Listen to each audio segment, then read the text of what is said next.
Nevím, tam museli zabít, že tam nějaká je. Děkuji srdečně. Výrobe dnes.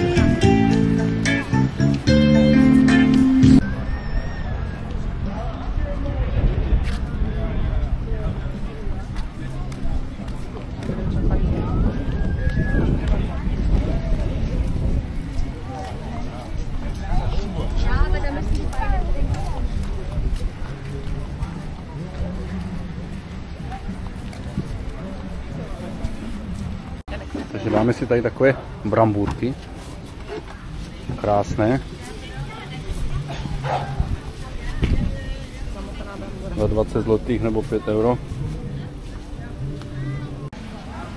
Takže tady ty zamotané brambory doporučujeme ochutnat, jsou velice dobré. Chutná? Mámo, chutná?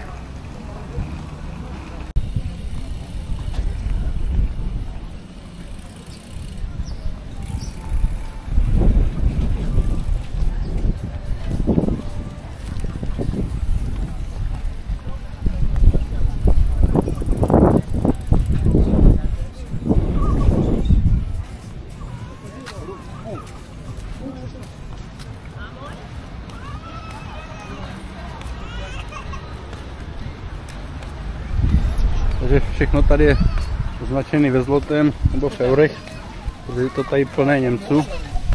Všechno tady je málo, jsme tady potkali jen minimum, takže hlavně Němci.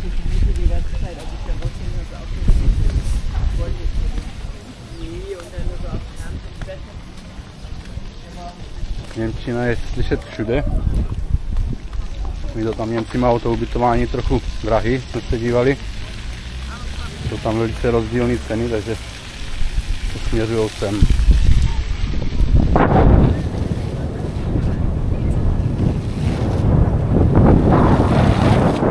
Zatím nám to tady nic neříká, ještě ne, že? Ještě brzo.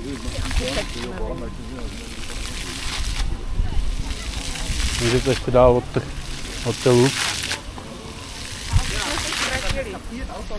Ještě ne, tomu dávám chvíli.